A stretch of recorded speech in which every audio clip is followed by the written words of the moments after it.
चले चले।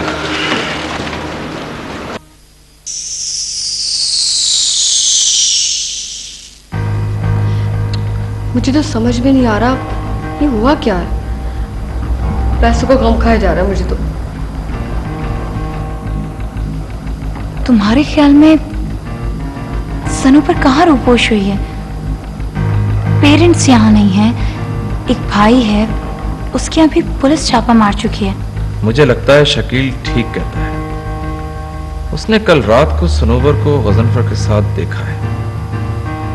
मेरे खफा होने के बावजूद बार बार वो अपनी बात पर अड़ा रहा। चलो माना शकील ठीक कहता है, लेकिन फिर जरा सी देर में वो कहाँ गायब हो गई? यही बात तो मेरे दिल को नहीं मानती। पुलिस भी अभी तक उसे बरामद नहीं कर सकी। कहीं वो अपने पेरेंट्स के पास जर्मनी तो नहीं चली गई? हाँ, ये मुमकिन है। और शायद तुमने तो ख्वाब में भी कभी इतनी बड़ी रकम नहीं देखी थी जो आते आते तुम्हारे हाथ से निकल गई। लेकिन ये सब कुछ तुम्हारी जल्दबाजी की वजह से हुआ है। ये आपका अच्छा इंसाफ है। अच्छा है तो अल्लाह ने किया और बुरा है तो जमील ने किया। आपका क्या है? आप तो इस घर में बड़ी आराम से बैठी हैं। ये तो मैं हूं जो उसे मारा मारा ढूंढता फिर रहा हूं हर जगह पे।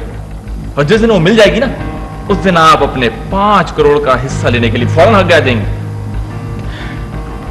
गलत समझ रही हैं आप।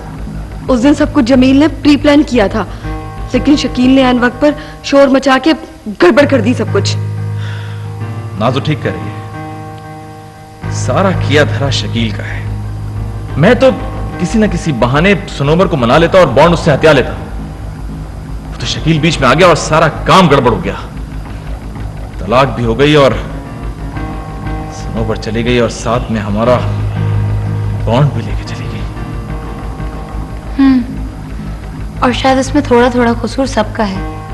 अगर सब्र कर लिया होता तो आज इतने सारे प्रॉब्लम्स ना होते।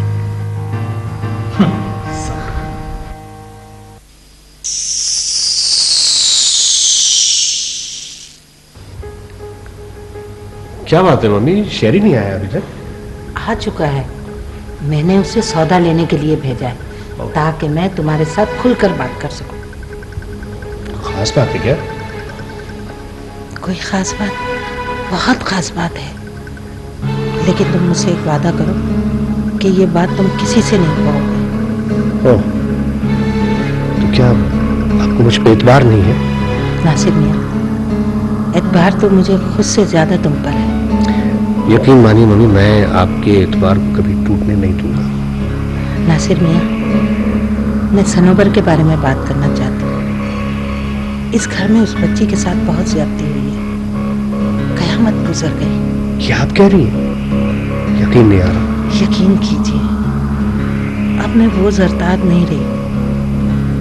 कभी कभी एक लम्हा इंसान की जिंदगी का रुख बदल देता है। क्या मतलब? कौन सा लम्हा? शेरी और सनोवर की तलाक का। मैं उसका अजाला तो नहीं कर सकती, लेकिन कफारे के तौर पर मैं उसका बच्चा उसे वापस देना चाहती हूँ। मरने से पहले डैडी भी यही चाहते थे। नासिर मियां, क्या सोच रहे हो? बेटा मेरी बात गौर से सुनो। सुन रहे हो ना? जी जी, मैं सुन रहा हूँ। तो मुझे सनोवर के पास ले चलो। मैं ले चलूं? कैसी बातें कर रही हैं आप? सनोवर तो रूपोश है। नासिर मियां, पहले मुझे शक था, अब मुझे 100% यकीन है कि तुम जानते हो कि सनोवर कहाँ रूपोश है। बेटा, खुदा तुम्हें इस नेकी का अजर देगा। मेरा ख्याल है मैं चलता हूँ मम्मी, कहीं शेरी ना आ जाए।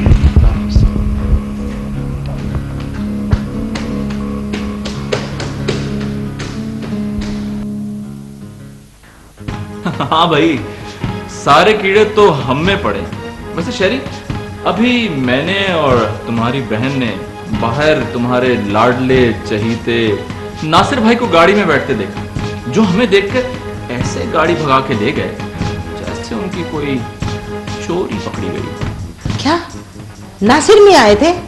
बेटा जरा शाजिया को तो फोन करो और पता करो नासिर मियां की तबीयत तो ठीक है। बाहर से बाहर ही चले गए। वाह भाई वाह, जो लोग घर आए हैं उन्हें ना बैठने के लिए पूछा जा रहा है, ना चाय के लिए पूछा जा रहा है, और जो बाहर खुफिया ही तरीके से चले गए उनके बारे में इतनी फिक्र। चलो नाजो, हम लोग कोई इतने गिरे पड़े नहीं। मम्मी, अब आपका बर्ताव मेरे और जमील के साथ बिल्कुल सौतेला जैसा क्यों होता जा रहा है? नाजो, तुम्हें जरा बराबर भी ख्याल नहीं है माँ का। एक तो तुम्हारा बाप मारा गया है, और ये क्या कह रही हैं डैडी को? चलो चलो नाजो, लेट्स गो, बहुत हो गया, बहुत देर से तो सही हो गई, लेट्स गो।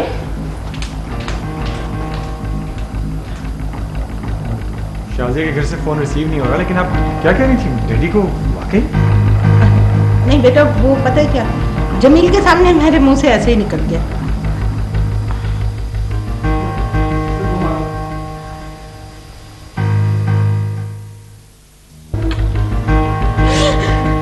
चले अम्मी।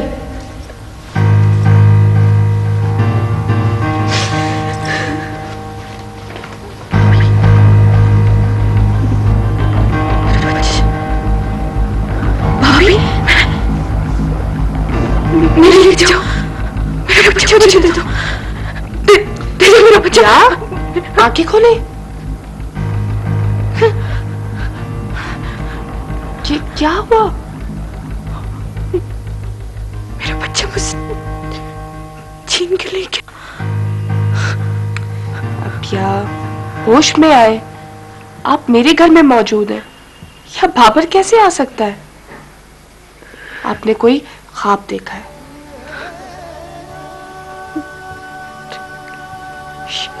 हाँ, शायद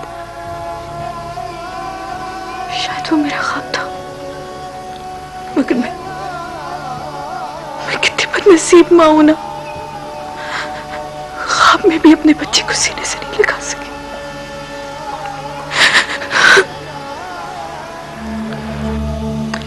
अबिया, खुदा पे भरोसा रखिए, पहले जरा ये कत्ल वाले केस से आपकी जान छुड़ा ले, फिर बाबर की कस्टडी भी ले लेंगे। कैसी जिंदगी है, ऐसी जिंदगी से तो मौत ही बेहतर है। अब ये कैसी बातें कर रही हैं? प्लीज ऐसी मायूसी वाली बातें ना करें। क्यों ना करूं? मायूसी के अंधेरे तो गहरे से गहरे होते चले जा रहे, रोशनी की तो कोई किरण नजर ही नहीं आ रही।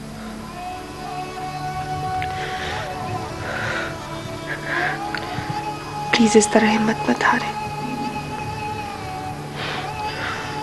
अच्छा छोड़े सब कुछ, जितना जागती रहेंगी उतना सोचती रहेंगी। सो जाए, आंखें बंद करें, सो जाए, अल्लाह सब बेहतर करेगा।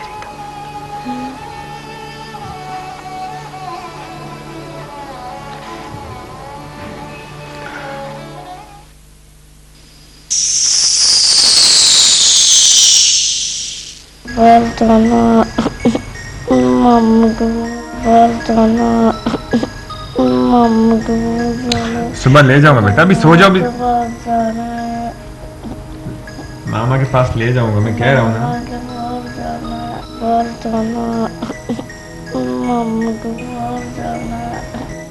सुबह स्कूल जाना बेटा, सो जाओ, मामा के पास ले जाऊंगा। क्या हुआ शरी बेटा, वो भी क्यों रो रहा है? भूखा है तो खाना ले आओ। नहीं नहीं, भूख नहीं लगी, मेरे ख्याल में सो तो रहा था, ये ख्वाब में माँ को अपनी को देखा है और क्या उसको याद करके रो रहा है। मैंने ही इस मासूम पर यह जुल्म उठाया, इस गुनाह के लिए मैं अपने आप को कभी माफ नहीं कर सकती। मम्मी, मेरे गुनाह को अपने सर पर लेकर आप क्यों अपने लिए अजियत का सामान पैदा कर रही हैं? मेरी गलती है।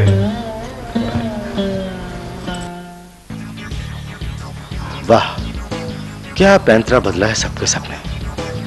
कल तक तो हर मर्ज की दवा शकील था, और अब सबकी नजरों में खटकने लगा। भाभी के तो देखो, इनकी जुबान कैसी जहर उगल रही है। और तो और भैया तो मेरे सके भाई हैं, उन्होंने भी तोता चश्मे की हद कर दी। अगर उस रोज वो गायब हो गई तो इसमें मेरा क्या कसूर है? मैं भी हिम्मत हारने वाला नहीं, सरोवर को ढूंढ कर ही रहूंगा, और फिर 5 करोड़ में से 5 रुपए भी किसी को नहीं दूंगा, हरगिज़ नहीं दूंगा। हाँ, हेलो नासिर मियाँ, माफ करना बेटा, तुम्हें दफ्तर जाते हुए डिस्टर्ब कर रही हूँ। नहीं नहीं, ऐसी कोई बात नहीं है, आप कहिए तो मैं चला जाऊंगा। बताइए काम क्या है? काम तो कुछ नहीं था बेटा, बस ये बताने के लिए फोन किया था कि तुम हर मामले में एहतियात बरतना। मैं कुछ समझा नहीं। एहतियात? एहतियात से क्या मुराद है आपकी? जमील तुम्हारी टो में लगा हुआ है। कल तुम यहाँ आए थे ना, उसने तुम्हें जाते हुए देख लिया, और तुम तो जानते हो जमील की आदत। मैं तो अमजुल्फ की रग रग से भी वाकिफ हूँ, न जाने कब कौन सी फड़क उठे। बहरहाल आप जो है मुझसे सिर्फ और सिर्फ मोबाइल पे ही रब्ता रखिएगा जैसे अभी किया है, और वैसे भी घर पर तो। हाँ बेटा, जानती हूँ, मैं बदले हुए हालात और ठोकरें खाने के बाद किसी और पे एतमाद नहीं कर सकती। ठीक है। अच्छा बेटा, खुदा हाफिज, ख्याल रखना अपना।